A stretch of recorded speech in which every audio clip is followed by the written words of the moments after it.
Before I start, I would like to first take this moment to thank the people who have made this night extraordinary special. Thank you for those who prepared our dinner, for the men who prepared our dinner. To the people who welcomed my family and to my parents who never grew tired of their restless teenager. As you've said before, a few of you might remember me, and I was also given this opportunity to read my essay last year on this occasion. I won second last year, and it looks like I'm still stuck in improving the magical number 2. But placing this scholarship and the award weren't the two things that fueled my passion into writing and recording this essay. Of course, there was the memorable tri-tip dinner last year. We couldn't forget that. And we had a wonderful raffle. Of course, I'm looking forward to that. But in pure honesty, I felt that this simple essay I wrote and recorded was my own token of appreciation to the true guests of honor this evening. And that is the veterans and the family members sitting with us here tonight.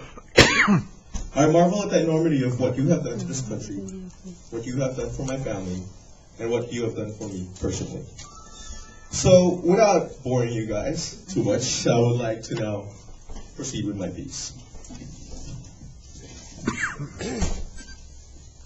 Frank Sinatra's ballad, My Way, played loud in the music room. Patients wander around the hallways. Some were chatting, few are watching TV, and others are sitting down in their corners reading a book or flipping through a magazine. But an old gentleman, the one in the button-up shirt and his crisp, clean pair of slacks, won't stay still in the hallways or in the living room. He will not pick up a book or flip through the channels of cable television, nor chat with other people. He will simply walk out the room, but will stay in the building's open balcony and feel the slight breeze of another warm day. There he is, the old gentleman in the button-up shirt doing his daily routines. Every day, from sun up to sundown, except when it was raining outside or when he's called to eat dinner. He will stay in his balcony and stare at the open space, wondering in his own world of thoughts.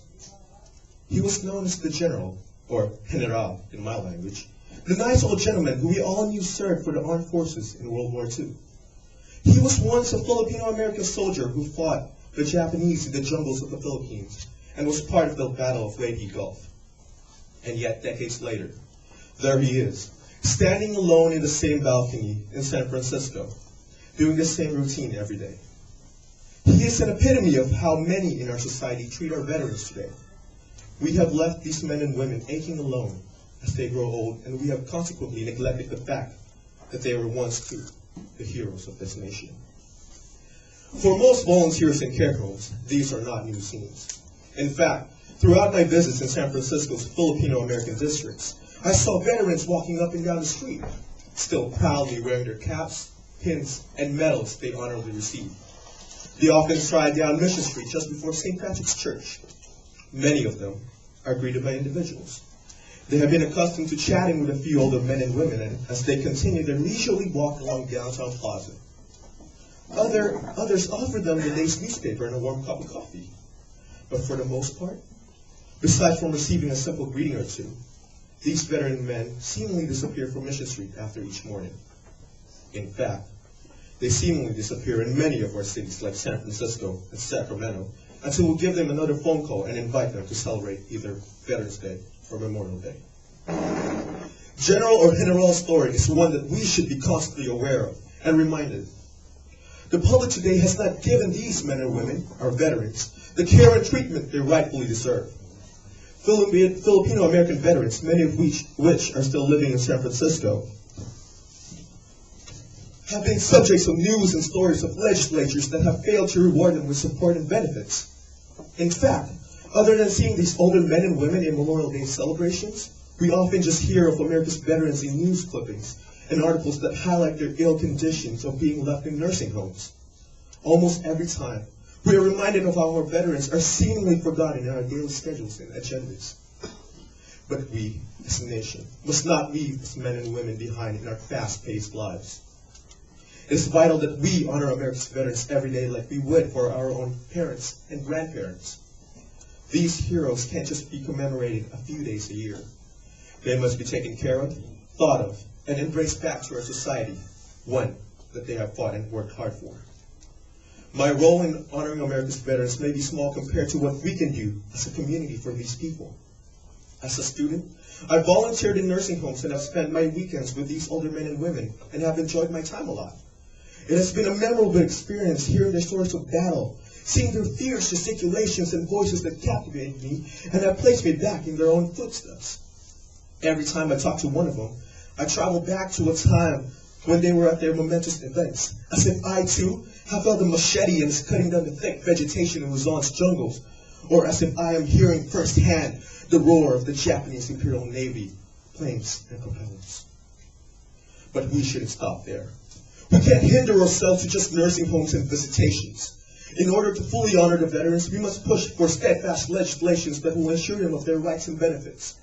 The community can definitely highlight their achievement in public service events, even mention them in the local media.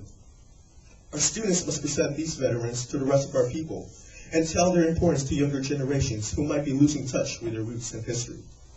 Schools can plan events in which teenagers explore the life and circumstances regarding our veterans and the issues they now hold and are accountable for.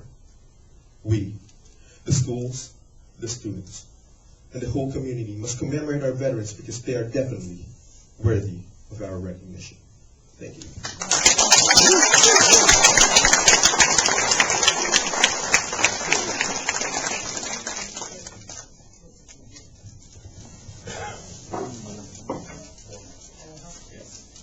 Okay, we would like to present second place to Joseph Borja. Jofil. Borja. That's good. That's close enough. From Florida High School, second place.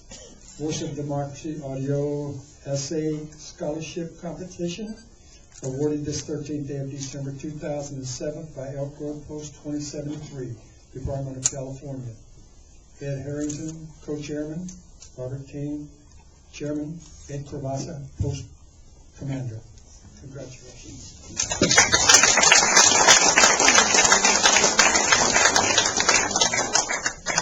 Last but not least, a check for $400. Take it open, give it to mom.